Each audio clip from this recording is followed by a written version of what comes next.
సింగరేణి ప్రాంతాల్లో బీఆర్ఎస్ పార్టీని బలోపేతం చేయటమే లక్ష్యంగా BRS deputy floor leader Harish Rao పర్యటనలు సాగుతున్నాయి. ఇక సింగరేణిలో ప్రభుత్వ కుంభకోణంపై పోరాడుతూనే కార్యకర్తల్లో జోష్ నింపుతున్నారు హరీష్ రావు. దీనిలో భాగంగా ఇవాళ ఉమ్మడి ఖమ్మం జిల్లాలో లీడర్ హరీష్ రావు పర్యటించనున్నారు. మధ్యాహ్నం అశ్వారావుపేటలోని శ్రీశ్రీ కన్వెన్షన్లో బీఆర్ఎస్ కార్యకర్తల సమావేశానికి ముఖ్య అతిథిగా హాజరు కానున్నారు. ఎస్ఐఆర్ సభ్యత్వ నమోదుపై కార్యకర్తలకు అవగాహన కల్పించనున్నారు. ఇక సాయంత్రం కొత్తగూడెం క్లబ్లో సింగరేణి కార్మికుల ఆత్మీయ సమ్మేళనానికి హరీష్ రావు హాజరు కానున్నారు.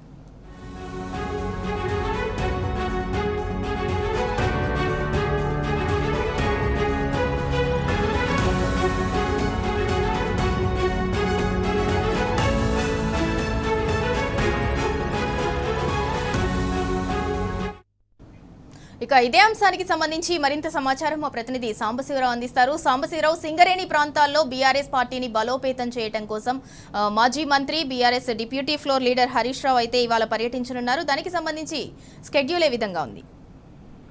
సింధూరా, బొగ్గుగని కార్మికులు ప్రజెంట్ ఎదుర్కొంటున్నటువంటి సమస్యలను ప్రస్తావిస్తూనే సింగరేణి పరిరక్షణ చేపట్టడంతో పాటు సింగరేణిలో గడిచిన 2.5-3 ఏళ్ల కాలంలో జరిగినటువంటి అనేక రకాలైనటువంటి స్కామ్లను బయటికి తీసుకొచ్చేటువంటి కార్యక్రమంలో భాగంగా కొద్ది రోజులుగా సింగరేణి ప్రాంతాల్లో BRS party deputy floor leader మాజీ మంత్రి హరీష్ రావు విస్తృతంగా పర్యటిస్తున్నారు. ఇప్పటికే ఆయన సింగరేణి కోల్ బెల్ట్ ఏరియాలతోటి గుండెకాయ లాంటి అనేక ప్రాంతాలను సందర్శించారు. అక్కడ ఉన్నటువంటి కార్యకర్తలతో ఆత్మీయ సమ్మేళనం నిర్వహించడంతో పాటు కార్మికులతో మాట్లాడి సింగరేణిలో పరిరక్షణ కోసం చేపట్టాల్సినటువంటి అనేక చర్యల మీద ఇప్పటికే సమగ్రమైనటువంటి సమాచారాన్ని తీసుకోవటం, అక్కడ ఉన్నటువంటి కార్మికులకు అట్లాగే బీఆర్ఎస్ అనుబంధ టీబీజీకేఎస్ యూనియన్ నాయకులకు దిశానిర్దేశం చేస్తూ వస్తున్నారు. అందులో భాగంగానే ఇవాళ భద్రాద్రి కొత్తగూడెం జిల్లాలో కూడా ఆయన పర్యటిస్తున్నారు. మొదట అశ్వారావుపేట బీఆర్ఎస్ కార్యకర్తల సమావేశంలో పాల్గొంటారు. అక్కడ ఆ సమావేశంలో స్టార్కి సంబంధించినటువంటి అవగాహన కల్పించడంతో పాటు బీఆర్ఎస్ పార్టీకి సంబంధించినటువంటి సభ్యత్వ నమోదు ఎట్లా చేపట్టాలి, డీజిటలైజేషన్ చేసినటువంటి నేపథ్యంలో పలు సూచనలు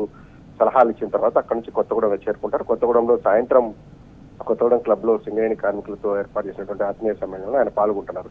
గడిచిన కొద్ది కాలంగా సింగరేణి స్కామ్లమయమైపోయిందంటూ అనేకమైన స్కామ్లను హరీష్ రావు బయటపెట్టారు. సింగరేణి సంస్థను పరిరక్షించుకోవడంలో భాగంగా ఈ కార్యక్రమాన్ని చేపట్టారు. ఇప్పటికే కోల్ స్కామ్, బొగ్గు స్కామ్ ఏదైతే 40 లక్షల టన్నుల బొగ్గు సంబంధించినటువంటి స్కామ్ కావచ్చు, సైట్ విజిట్ పేరుతో అనుయాయులకు టెండర్లను కట్టబెట్టేందుకు చేసినటువంటి స్కామ్ కావచ్చు, అట్లాగే జైపూర్ ప్లాంట్ లో జరిగినటువంటి స్కామ్ కావచ్చు, తర్వాత సోలార్ పవర్ పేరుతో జరుపుతున్నటువంటి స్కామ్ కావచ్చు, అలా రకరకాలుగా ప్రధానమైనటువంటి స్కామ్లన్నీ కూడా బయటపెట్టి కాంగ్రెస్ ప్రభుత్వం సింగరేణి ఏ రకంగా నిర్లక్ష్యం నిర్వీర్యం చేస్తుందో అనే అంశాన్ని ఆయన బయటపెట్టారు. దాంట్లో భాగంగానే అన్ని సింగరేణి కేంద్రాలకు, హెడ్ క్వార్టర్స్ కు వెళ్లి అక్కడ ఉన్నటువంటి కార్యకర్తలతో మాట్లాడటంతో పాటు కార్మిక లోకాన్ని అప్రమత్తం చేయడం ద్వారా సింగరేణిని పరిరక్షించుకోవాలనేటువంటి లక్ష్యంగా కనపడుతోంది. దాంతో పాటు కోల్ బెల్ట్ ఏరియాలో బీఆర్ఎస్ పార్టీకి సంబంధించినటువంటి నాయకత్వాన్ని బలోపేతం చేసుకోవడం, సింగరేణిలో ఉన్నటువంటి టీబీజీకి యూనియన్ ను బలోపేతం చేయడం కూడా ఒక లక్ష్యంగా కనపడుతోంది. దాంతో పాటు ఎన్నికలు కూడా సమీపిస్తున్నాయి. సింగరేణిలో గుర్తింపు సంఘం ఎన్నికలు సమయం ముగిసిపోయింది.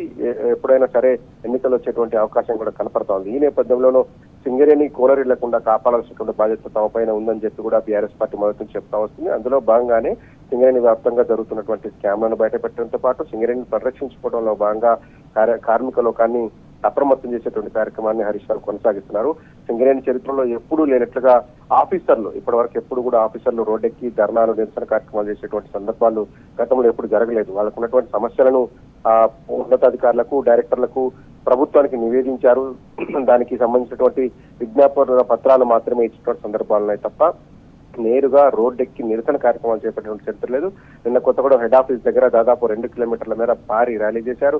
అందరూ అధికారులు కూడా ఇందులో పాల్గొని తమ సమస్యలను పరిష్కరించాలని చెప్పడంతో పాటు సంస్థను పరిరక్షించుకుంటామంటూ కూడా కార్మికులు రోడ్డెక్కడాన్ని బట్టి చూస్తే సింగరేణి సంస్థలో ఏ స్థాయిలో అక్రమాలు, అవినీతి జరుగుతుంది, సంస్థ నిర్లక్ష్యానికి గురవుతుంది అనేటువంటి అంశాన్ని అర్థం చేసుకోవచ్చు.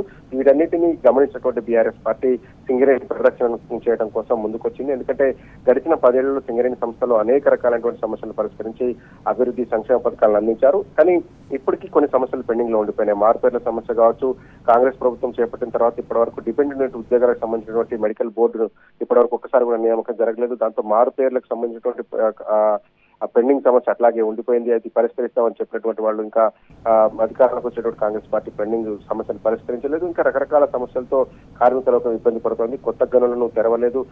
ఇవన్నీ సమస్యలతో సింగరేణి కోల్పోయే పరిస్థితి ఉంటుంది. కాబట్టి దాన్ని పరిరక్షించుకోవాలి. ఎందుకంటే తెలంగాణ రాష్ట్రానికి ఒక బ్రాండ్ అంబాసిడర్ లాగా తెలంగాణ అంటే కోల్ మైన్ సింగరేణి అనేటువంటిది గుర్తొస్తుంది. కాబట్టి ఆ సంస్థను పరిష్కరించేందుకు బీఆర్ఎస్ పార్టీ నడుం బిగించింది. దాంట్లో భాగంగానే సింగరేణి కోల్ బెల్ట్ ఏరియాలన్నింటిలో కార్మికులను అప్రమత్తం చేయడంతో పాటు సంస్థ పరిరక్షణకు చేపట్టాల్సినటువంటి అంశాలన్నింటినీ కూడా వివరిస్తూ గత కొంతకాలంగా హరీష్ రావు సింగరేణి బెల్ట్ ఏరియాలో పర్యటిస్తున్నారు. ఇవాళ కూడా కొత్తగూడెం కేంద్రంలో జరిగేటువంటి కార్యక్రమంలో ఇదే ప్రధాన ఎజెండాగా ఉంటుంది. సింగరేణిలో జరుగుతున్నటువంటి స్కామ్లను వివరించడం ద్వారా సంస్థను ఎట్లా పరిరక్షించుకోవాలి, తప్పులు జరగకుండా ఎట్లా అడ్డుకోవాలనేటువంటి విషయాన్ని కూడా ఆయన దిశానిర్దేశం చేయబోతున్నారు. దాంతోపాటు సింగరేణి సంస్థలో ఉన్నటువంటి కార్మికులు ఎవరైతే కష్టపడి తమ రక్తాన్ని స్వేదంగా చిందించి సంస్థను పరిరక్షించుకుంటున్నారో వాళ్లకు ఉన్నటువంటి సమస్యలను కూడా కార్మిక యాజమాన్యం తీర్చాల్సినటువంటి అంశం ఉంటుంది. కాబట్టి ఈ రెండు అంశాలను బేరీజు వేస్తూ ఆయన పర్యటించబోతున్నారు, దిశానిర్దేశం చేయబోతున్నారు. Sindhura. Right, thank you Sambasivarao.